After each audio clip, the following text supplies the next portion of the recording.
grabe ang nangyari sa akin kahapon. Tingnan niyo yung pa. Inatake ako ng allergy. Tapos to the point na nahirapan akong huminga dahil sa allergy ko. Kaya yan, nag-take ako ng medicine, tapos galing sa doktor. Tapos dalawa yung ibinigay niya na ointment na pagsasamahin ko at yun yung aking i-apply. Kasi tingnan niyo eto kahapon, grabe, eto kahapon. Buti ngayon guys, umano na siya, nahimasmasa na ng kunti. Punong-puno ng allergy ang katawan ko kahapon. At nakatutok lang ako sa electric fan kasi pag pinagtawisan, naku.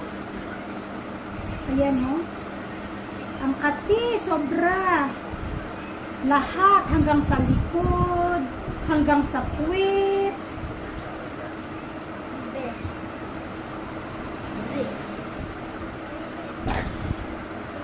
Hanggang sa puwit, grabe ang pantal ko kahapon. So, sobrang natake ako ng allergy. Buti ngayon, medyo nahimasmasan na. Kaya may tablet ako na iniinom galing sa doktor, binigay niya kahapon. Tapos etong dalawa na cream, magkaibang klase siya, pero ang sabi niya, pag in-apply, paghaluin siya, saka i-apply.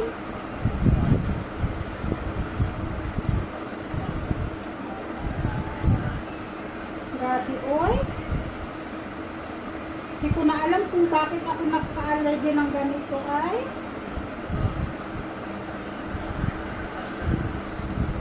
Kaya wala akong video kahapon, guys. Alam niyo yung butlig na Makati na mahapde? Ganun siya. Makati siya, guys, na mahapde. Anak ng anak ko. This is for mommy's allergy. Makati siya. Pero kapag naanuhan na, mahapde na siya. Lalo kapag na,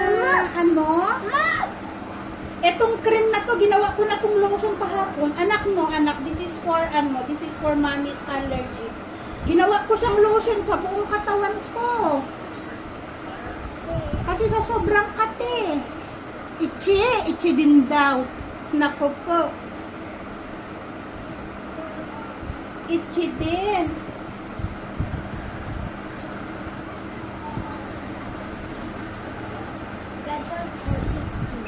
Nag-shower ako kagabi. Naligo ako nung umaga.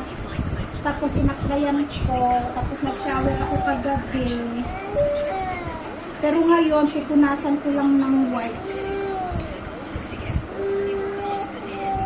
Itchy din. Ay, naku, itchy din daw.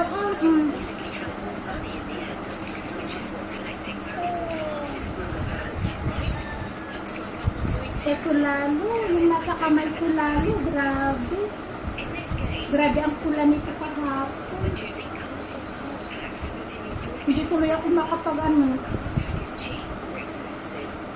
Hindi ako makahawak ng tubig. Kasi mahapdi siya, guys, kapag naanuhan.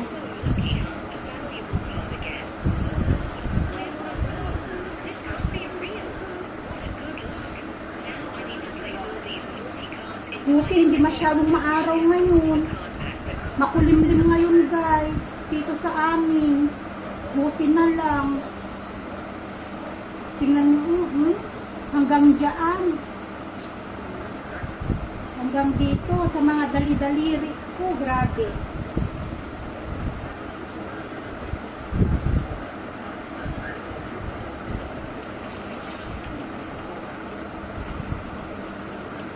Grabe, ang pahirap sa akin kapag umatake ang allergy, oy. Hanggang palad, tingnan nyo, hanggang palad ko, namumula.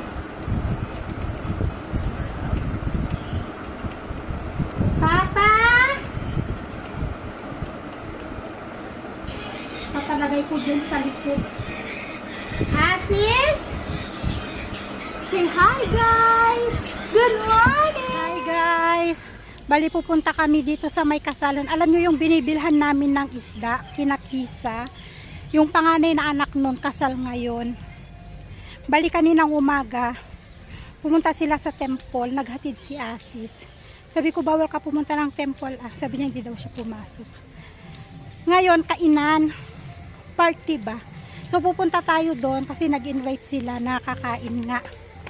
So, tamang-tama, dumating naman si Asis, nagsundo ng bata sa Skyrider. Kasi kung ako lang, hindi ko kakayanin itong dalawang bata na dalhin dito, guys. Diyos ko. Si Tonton, hindi na ako makakain, hindi ko na mapakain si Asher, hindi na rin makakain si Tonton at ako. Ang daming tao. May tugtog. Maingay. Tapos na kaming kumain, guys. Kumain lang kami ng konti. Sakit ng tiyan ko. At saka nagmamadali si Asis. Manunundo pa siya ng dalawa daw na iwan sa Skyrider na estudyante. 6 o'clock daw ang uwi nila. Kaya babalikan niya. Sabi ko kaya sisuwin na tayo, sakit ng tiyan ko. Kumulo yung tiyan ko bigla.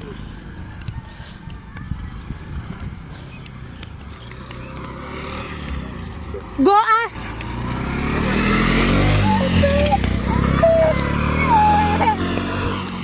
No anak ko, no.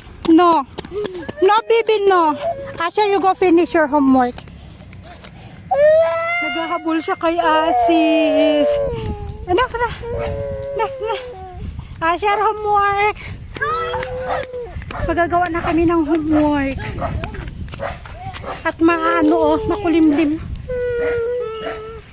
Say hi, guys. Hi, guys. Say hi, guys. Naghahabol ako kay Papa. Gustong sumama. I didn't help me. Hala, help daw, Dada. Hala, help daw, Dada. Dada, pupunta ako sa CR, baby. Masakit ang tiyan ni Mami. Kawawang bata. Nakatulog siya, kaiiyak, guys.